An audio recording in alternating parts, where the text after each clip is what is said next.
नमः। राधे राधे दोस्तों, कैसे हैं आप सब।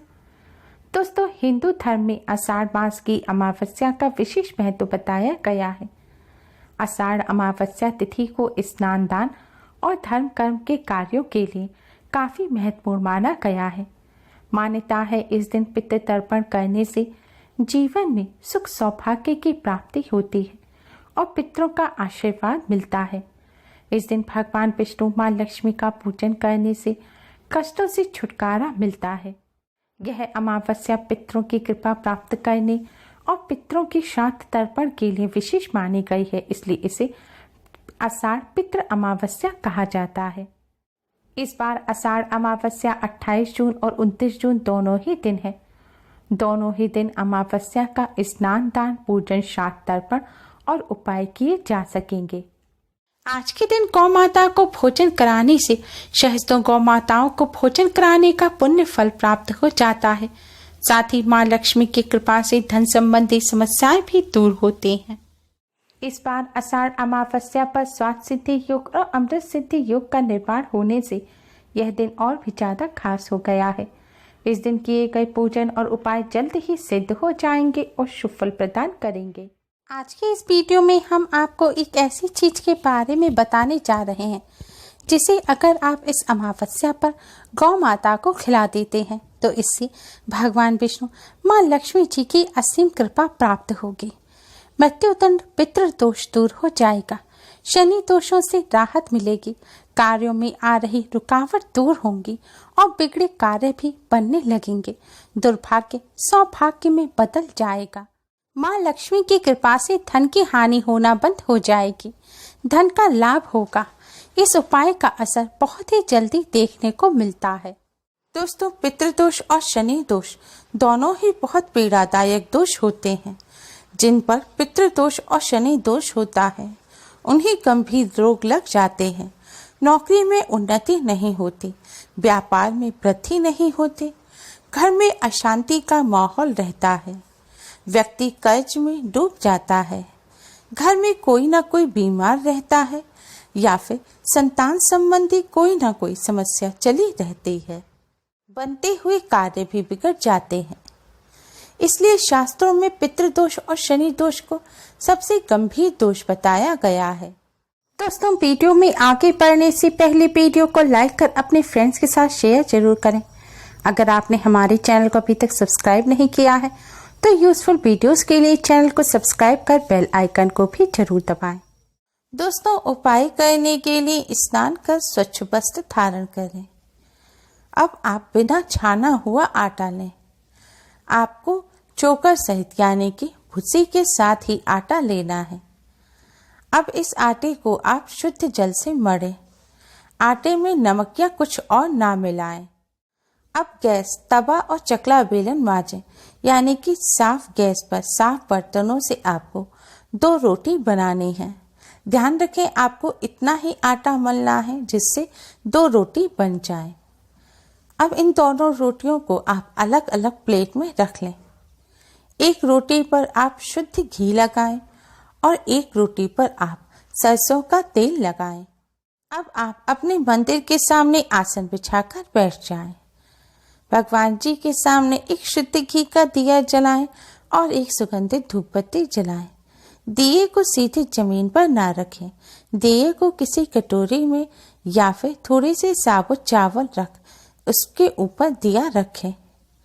अब आप भगवान श्री गणेश, भगवान श्री हरि विष्णु, माँ लक्ष्मी जी को प्रणाम करें और बजरंग बली को प्रणाम करें, पितृदेव को प्रणाम करें। इसके बाद आप भगवान जी को किसी फल मिष्ठान का भोग लगाएं। दोस्तों, आपको भगवान जी को मिष्ठान का भोग अवश्य ही लगाना है। अगर कोई मिष्ठान ना हो तो आप शक्कर या गुड़ या बताशे का भी भोग लगा सकते हैं।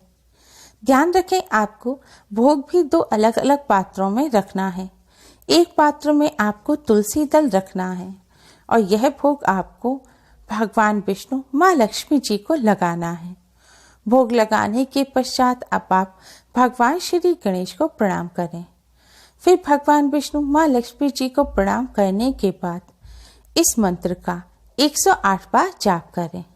मंत्र इस प्रकार है। ओम नमो भगवते वासुदेवाय। ओम नमो भगवते वासुदेवाय। दोस्तों, इस मंत्र का आपको 108 बार जाप करना है। अगर हो सके तो इस मंत्र का तुलसी की माला पर जाप करें। जाप करने के पश्चात अब आप भगवान विष्णु, माँ लक्ष्मी जी को प्रणाम करें और पितृदेव को प्रणाम करें। दोस्तों, शास्त्रों में भगवान विष्णु, माँ लक्ष्मी जी को पितरों का देव कहा जाता है, इसलिए पितरों को प्रसन्न करने के लिए भगवान विष्णु, माँ लक्ष्मी जी का पूजन अवश्य ही करना चाहिए। अब आप पितृदेव के इस मंत्र का 108 बार जाप करें। मंत्र इस प्रकार है। ओम पितृभ्य नमः। ओम पितृभ्य नमः।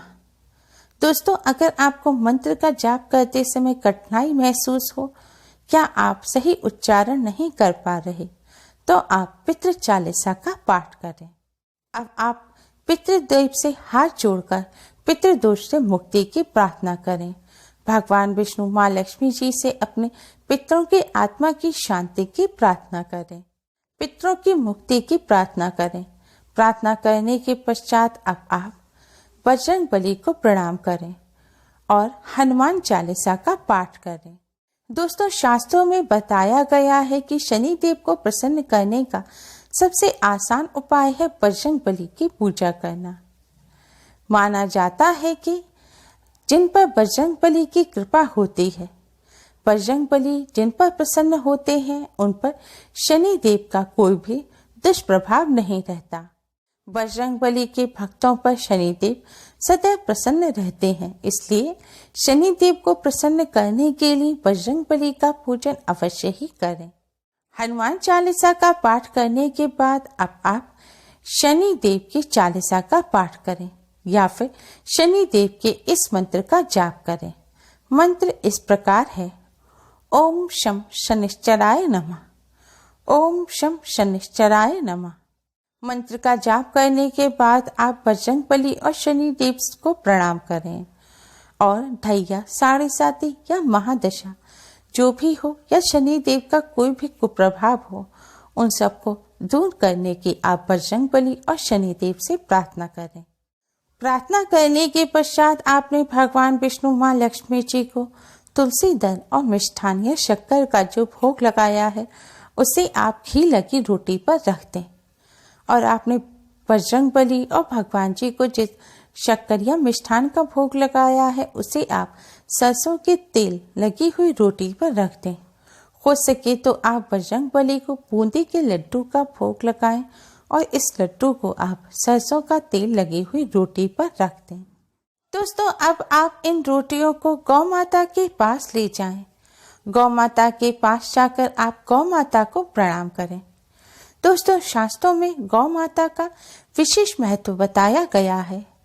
शास्त्रों के अनुसार गौ माता में 33 कोटि देवी देवताओं का वास होता है।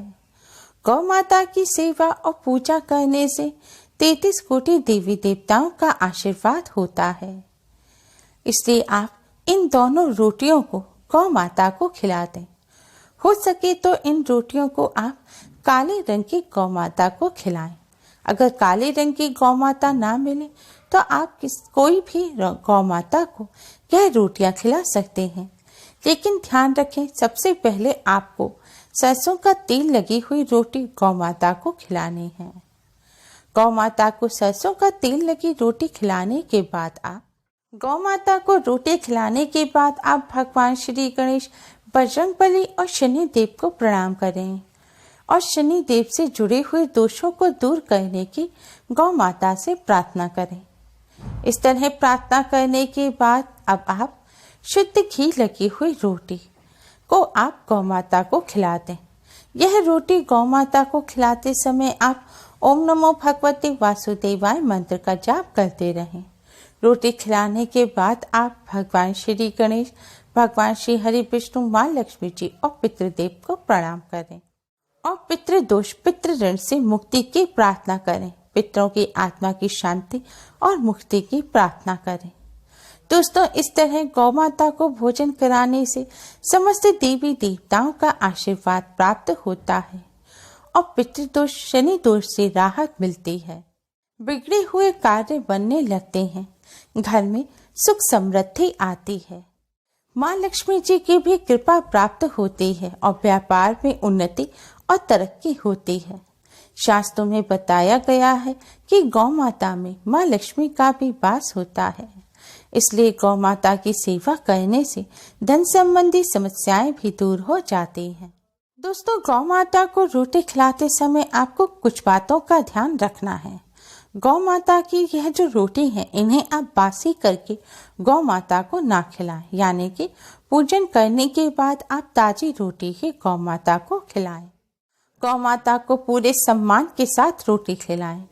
गौ माता के सामने रोटी फेंके नहीं। अगर आपको डर लगता है तो गौ माता का जो भोजन वाला स्थान है, जहाँ चारा हो, तो आप वहाँ पर रोटी रख दें। गौ माता को रोटी खिलाते समय चप्पल ना पहने। चप्पल उतार कर आप गौ माता को रोटी खिलाएं। और पीरियड के दौरान महिलाएं गौ माता को रोटी ना खिलाएं। गौ माता को रोटी खिलाते समय साफ सफाई का ध्यान रखें। दोस्तों, इस तरह गौ माता को रोटी खिलाने से घर में सुख समृद्धि आती है, धन का अभाव नहीं रहता, पितृदोष और शनि दोष से राहत मिलती है, पितरों की कृपा प्राप्त होती है, शनिदेव की भी कृपा मिलती है। उम्मीद है आपको हमारी ये वीडियो पसंद आई होगी। प्लीज़ लाइक करें। हमारी इस वीडियो को अपने फ्रेंड्स और रिश्तेदारों में ज़्यादा से ज़्यादा शेयर करें, जिससे वह भी इसका लाभ उठा सकें। हमारी और भी वीडियोस के लिए हमारे चैनल को सब्सक्राइब करना ना भूलें। Thanks for watching. Radhe Radhe.